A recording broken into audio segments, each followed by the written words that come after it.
Hello dear students, आज हम लोग बहुत ही इम्पोर्टेंट सब्जेक्ट्स के ऊपर जो है बात करने वाले हैं और वो है पेपर प्रेजेंटेशन। आप सब लोग बोर्ड एग्जाम अपेयर कर रहे हो, तो बोर्ड एग्जाम में जो मैटर करता है वो पेपर प्रेजेंटेशन। पेपर प्रेजेंटेशन में क्या क्या चीज़ें होनी चाहिए, तो यहाँ पे हम लोग बहुत ही छोटे छोटे चीज़ों के ऊपर जो है हम लोग यहाँ पे डिस्कस करने वाले हैं कि बच्चे क्या क्या बड़ी गलतियाँ करते हैं जिसकी वजह से जो है वो एग्जामिनर जो है वो क्या होता है, त्रस्त हो जाता है, मतलब वो परेशान होता है और जिसकी वजह से क्या होता है आपके मार्क्स जा सकते हैं। आपको सबसे पहला एक फंडा याद रखना है क्या कि आप जब पेपर लिख रहे हो तो आपको एग्जामिनर को खुश रखना है, मतलब जो पेपर चेक करेगा वो खुश रहना चाहिए पेपर चेक करते वक्त, राइट। तो वो खुश कैसे हो सकता है कि मतलब उसको तकलीफ नहीं देनी ज़्यादा, राइट।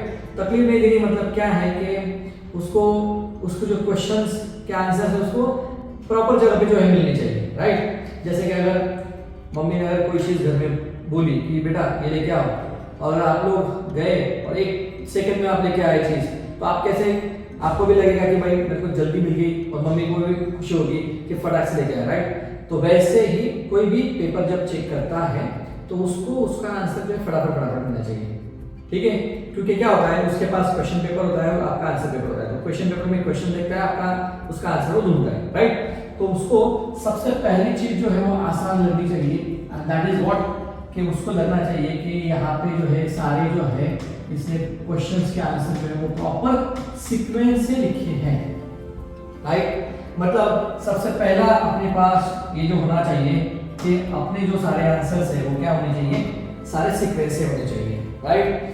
दूसरी बात जो है हम लोग देखेंगे कि यहाँ पे जब आप लोग सीक्वेंस फॉलो कर रहे हैं उससे भी ज्यादा जरूरी क्या है कि क्वेश्चन पेपर में जो नंबर्स दिए हैं वही नंबर्स जो है आपको आपके आंसर पेपर में लिखने हैं, राइट। तो उसके लिए मैं आप लोग को बताना चाहूंगा कि मान लेते हैं कि अपना ये आंसर पेपर है, राइट, ठीक है। ये इस तरह से स्टैंडर्ड आंसर पेपर है हमारे पास और ये हमें दिया गया है, राइट। तो यहाँ पे हम लोग मेन क्वेश्चन नंबर जो है लिखते, जो आपको क्वेश्चन नंबर दिया है क्वेश्चन पेपर में, अगर रोमन में है तो रोमन में लिखना है, अगर नंबर्स में है प्रॉपर तो उसमें लिखना है, राइट। तो ये फर्स्ट क्वेश्चन है मान लेते हैं और उसका सब क्वेश्चन जो है वो इस तरह से है, राइट। तो ये दोनों जो है वो मैच नहीं होने चाहिए, राइट। और उसमें भी कभी कभी क्या होता है सब क्वेश्चन होता है, तो सब क्वेश्चन दिया गया है आपको उसके हिसाब से, तो ये जो क्वेश्चन नंबर वहां पे मेंशन है वही क्वेश्चन नंबर आपको लिखने हैं, राइट।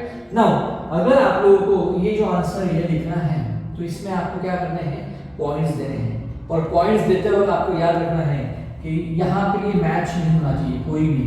तो यहाँ पे कैपिटल है तो पॉइंट शुरू करेंगे, एक तो आप नंबर से शुरू कीजिए या फिर रोमन से शुरू कीजिए या फिर अल्फाबेट से शुरू कीजिए, लेकिन वो मैच नहीं होनी चाहिए। तो मैं जनरली चाहता हूँ कि बच्चे जो है पॉइंट्स लिखेंगे तो इस तरह से पॉइंट लिखेंगे, right. This is first point of that answer, second point of that answer, third point of that answer and fourth point of that answer, right। तो ये आपका हो गया, आपके 4 पॉइंट्स आपने लिख दिए। तो जैसे कि अभी क्वेश्चन ये आप लोगों ने लिख दिया है सब क्वेश्चन, फर्स्ट का जो रोमन फर्स्ट क्वेश्चन था उसका फर्स्ट था, उसका सब क्वेश्चन था और आप लोगों ने उसमें पॉइंट्स का उसका आंसर लिख दिया है। ये खत्म होने के बाद में आपको यहाँ पे स्पेस छोड़नी है, राइट, और बाद में उस स्पेस को यहाँ पे जो आपको लाइन ड्रॉ करना है।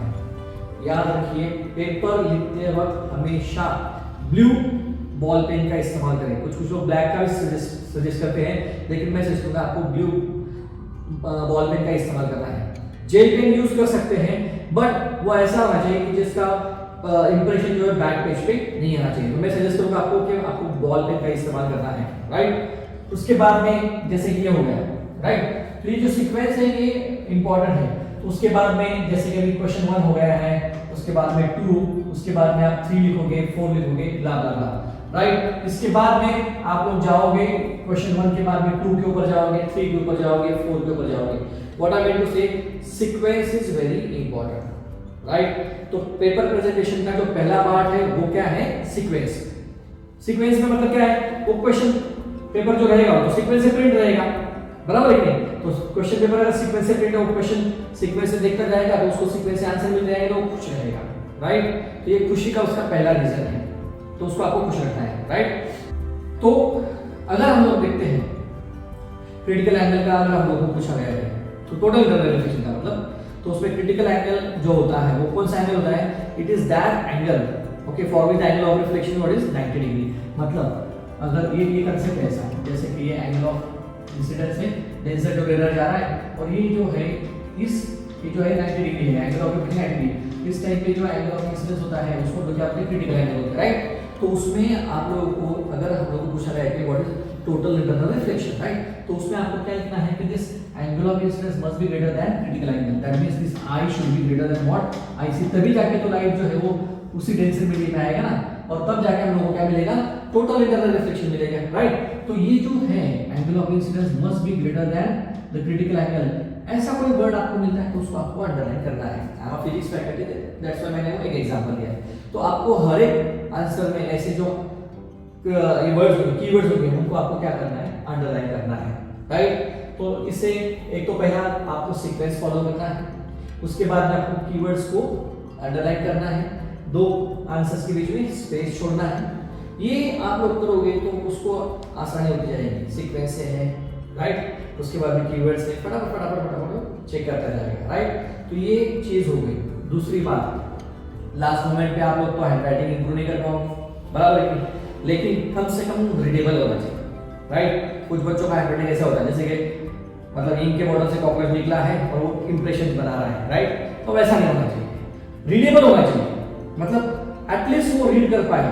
अगर वो रीड करने में उसको तकलीफ हो रही तो बोलेगा अरे क्या लिखा है यार, कितना मतलब परेशानी हो रही है, तो उसमें आपके मार्क्स आ सकते हैं, राइट। मैं नहीं बोलता हूँ कि बहुत ही सुंदर होना चाहिए हैंडराइटिंग, सुंदर है तो बहुत अच्छी बात है, लेकिन अगर नहीं तो कम से कम रीडेबल हैंडराइटिंग होना चाहिए। तो जस्ट ट्राई कि आप लोग जब लिखोगे तो वो रीडेबल होना चाहिए, राइट। तो ये कुछ जो है ये बहुत इंपॉर्टेंट है, आंसर पेपर आपको आपका मेंटेन करना है, राइट। अभी हम लोग एक्चुअली हमारे इसके ऊपर जाएंगे कि यहाँ पे तो हम लोगों ने सेकंड पॉइंट देखा कि एक्चुअल पेपर क्वेश्चन पेपर में जो नंबर्स हैं, एक्चुअल क्वेश्चन पेपर के जो क्वेश्चन नंबर्स हैं दो should be reflected in the answer paper, मतलब सेम क्वेश्चन पेपर जो है आपके आंसर पेपर में आपके आने चाहिए।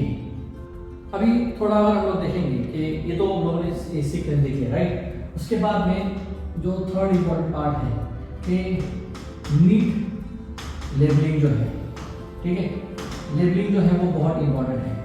अभी देखो जैसे कि ये अपना ह्यूमन डाइजेस्टिव सिस्टम, इसमें डायग्राम्स लेबलिंग कैसे एक साइड में कुछ है कुछ इस साइड में। मेरा सजेशन रहेगा कि सारे जैसे कभी माउथ है आप लेबल करके इस साइड में डाल दीजिए माउथ, उसके बाद में oesophagus, stomach, pancreas, large intestine, rectum, सारी जो है ये सारी लेबलिंग एक साइड में ऐसे बॉक्स बना के आप डाल सकते हो, ताकि क्या हो जाएगा वो एक फटाफट फटाफट फटाफट देखते जाएगा और उसको सारे लेबल्स मिल जाएंगे, राइट। थोड़ा ऊपर नीचे उसमें हो गया तो भी वो क्या करेगा आपको माफ कर देगा, क्योंकि उसको जो चाहिए था वो सारे लेबल वहाँ पे एक जगह पे एक साइड में मिल गया, तो टिक करते जाएगा और बस आपको मार्क्स मिल जाएंगे, राइट।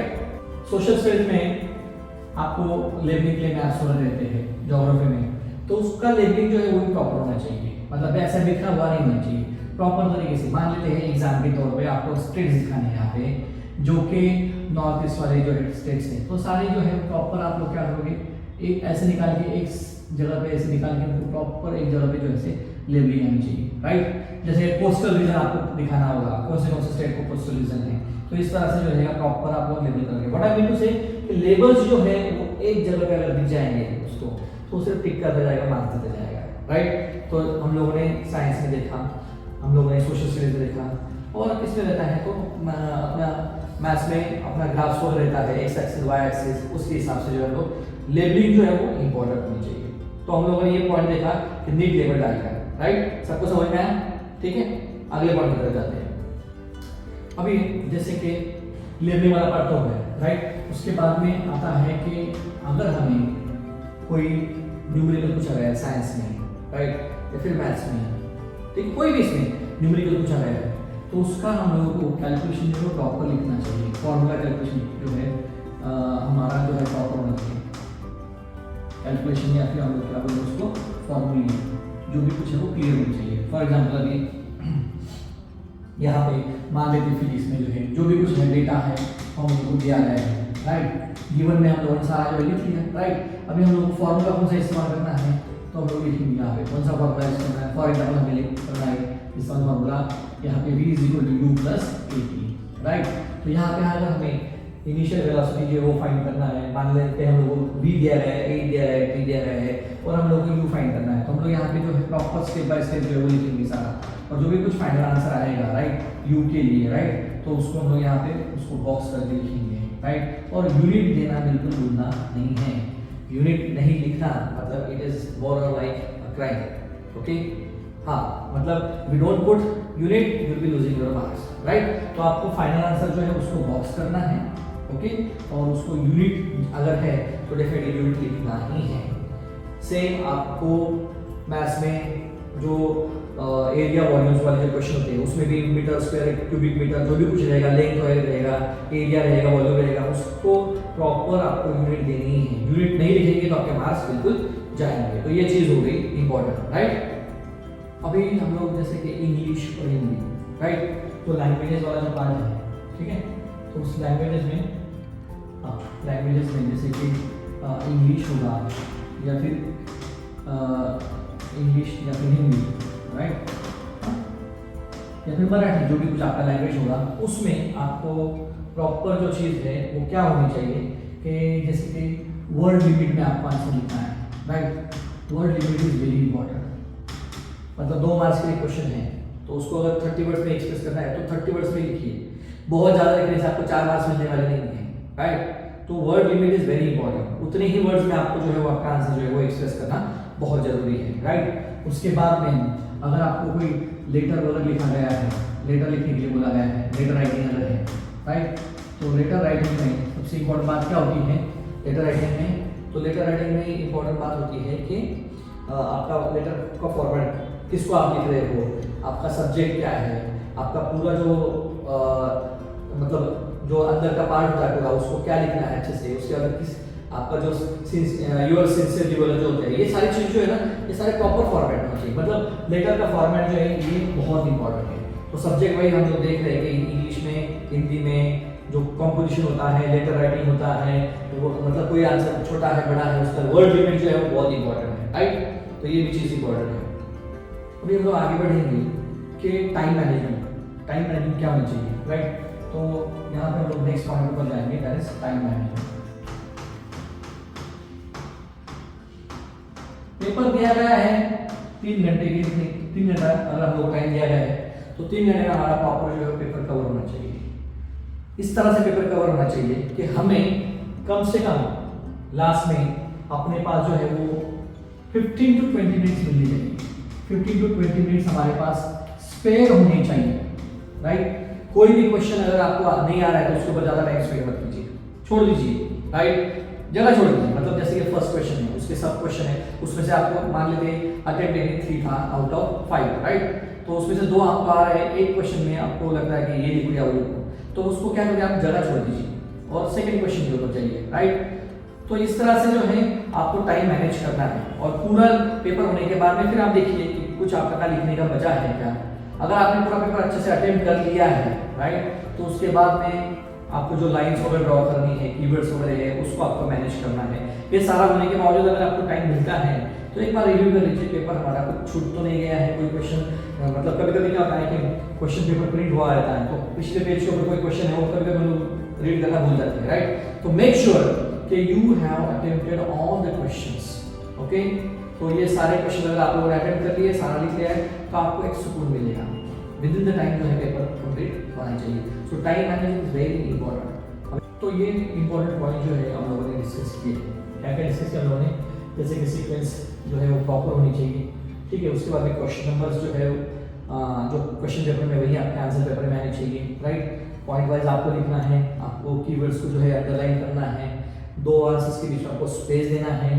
उसके बाद में लेबलिंग जो है वो प्रॉपर होनी चाहिए। उसके बाद में आपके कैलकुलेशन फॉर्मूले जो है वो आपको वहाँ पर प्रॉपर स्टेप बाय स्टेप सारे कैलकुलेशन जो लिखने हैं, और कोई भी फॉर्मूला है तो उसको बॉक्स कीजिए, फाइनल आंसर को बॉक्स कीजिए, यूनिट लिखिए राइट। उसके बाद में लैंग्वेजेस में क्या करना है, मैंने आपको बोला कि जैसे कि आपको पॉइंट वाइज लिखना है प्रॉपरली। उसके बाद में पैराग्राफ वाइज आपको लिखना है। उसके बाद में जो फॉर्मेट दिया है लेटर का उसी फॉर्मेट में आपको लिखना है। Word limits are very important. उसके बाद में टाइम मैनेजमेंट के बारे में हम लोगों ने देखा। तो ये सारी चीज़ें अगर आप लोग करते हो तो डेफिनेटली आपका पेपर एक डिसेंट पेपर दिखेगा। और आपका जब पेपर चेक करना शुरू होगा तो वो एग्जामिनर जो होता है उसके माइंड में जो है आपके बारे में एक अलग इमेज जो है वो डेवलप होना शुरू हो जाती है कि बच्चा जो है बहुत सिंसियर है, ठीक है। तो खुशी खुशी आपको जो है मार्क्स मिल जाते हैं और शायद से आपसे कुछ भी गलती हो जाती है तो सारी वो क्या हो जाती है उसमें हाइड हो जाती है और आपको मार्क्स मिल जाते हैं। तो आपको अगर अच्छे मार्क्स चाहिए तो आपको सबसे पहले आपका पेपर प्रेजेंटेशन बहुत इंपॉर्टेंट है। जैसे कि कोई भी फंक्शन में हम लोग जाते हैं तो हम लोग गंदा कपड़ा उसमें पहन के जाते हैं, बराबर है नहीं। फंक्शन में जाने से पहले हम लोग मिरर के सामने खड़े रहते हैं, बहुत अच्छे से आपको खुद को प्रेजेंट करते हैं, अच्छे कपड़े, बराबर है नहीं, परफ्यूम वगैरह लगा के ये सारा लगा के हम लोग जाते हैं। क्या है, आदमी हम लोग को बाद में पहचानेगा हम लोग जब बोलना शुरू करेंगे तब, राइट। लेकिन सबसे पहले हमें वो बाहर से दिखता है, कोई फंक्शन में जाते हो तो हम लोग पहन के जाते हैं अच्छे से कपड़े, right. So that is our presentation. So in the same way you have to maintain your answer paper, right. And जब आप लोग फंक्शन में जाते हो, पहला प्रेजेंटेशन आपका फिजिकल लुक होता है, राइट। उसके बाद में जब आप लोग कोई अगर आपका स्पीच है वहाँ पे किसी के साथ बात करने वाले या फिर आप कोई प्रेजेंट करने वाले हैं तो उसके बाद में बाकी की चीज़ें जो है शुरू होती है। और अगर आप वहाँ पे सीक्वेंस से सारी चीज़ें अगर पुट फॉरवर्ड करते हो, सारे लोगों को समझ में आ जाता है तो ऑब्वियसली सब लोग क्या करेंगे, वहाँ पे क्लैप बजाएंगे, आपका प्रेजेंटेशन रहेगा, आपका स्पीच रहेगा, वो क्या रहेगा, सक्सेसफुल रहेगा। इन the same way very first physical look मतलब कि आपका पेपर जो है वो बहुत अच्छे से दिखना चाहिए। उसके बाद में आप जब पॉइंट्स वगैरह लिखोगे और पॉइंट्स दिखते जाएंगे एग्जामिनर को तो आराम से कम टाइम में आपका पेपर जो है उसका चेक भी हो जाएगा, उसको तकलीफ भी नहीं मिलेगी, उसको आंसर ढूंढने में अगर आसानी हो रही है तो वो बहुत खुश हो जाएगा। सारे पॉइंट दिख रहे तो उसके क्या है, उसको देखना है ऐसे, क्योंकि उसको एक पेपर चेक करना नहीं होता है, उसको काफी सारे पेपर चेक करने होते हैं, राइट। तो वो आसानी अगर होती है तो आपको जहाँ पे 5 में से आउट ऑफ 5 आपको अगर वहाँ पे 4.5 मिलने वाले थे तो 5 आउट ऑफ 5 मिल सकते हैं, राइट। 3.5 मिलने वाले थे तो 4.5 मिल सकते हैं। बट अभी तो सही गलतियां जो है उसको क्या कर देता है, वो नजरअंदाज कर देता है तो आपको मार्क जो है मिल जाते हैं, राइट। तो इन चीजों का आपको ख्याल रखना है पेपर प्रेजेंटेशन के ऊपर। और आने वाले सारे पेपर्स आप लोग जब सॉल्व करोगे तो टाइम लगा के सॉल्व कीजिए और मैंने जो चीजें बोली है उनको फॉलो करके सॉल्व कीजिए, तब जाके आपको पता चलेगा कि कितना जो है ये चीजें जो है इंपॉर्टेंट है। बोलने के लिए बहुत सिंपल लगता है कि पेपर प्रेजेंटेशन, अरे सर उसमें क्या होता है, लेकिन जब पेपर आपके पास अच्छा से आएगा तब आपको समझ में आएगा कि पेपर प्रेजेंटेशन कितना इंपॉर्टेंट होता है, right. So wish all the best for your board exams, okay. Follow the things, right, neat and clean paper and hope you will follow that and you will get good marks. All the best. Thank you very much.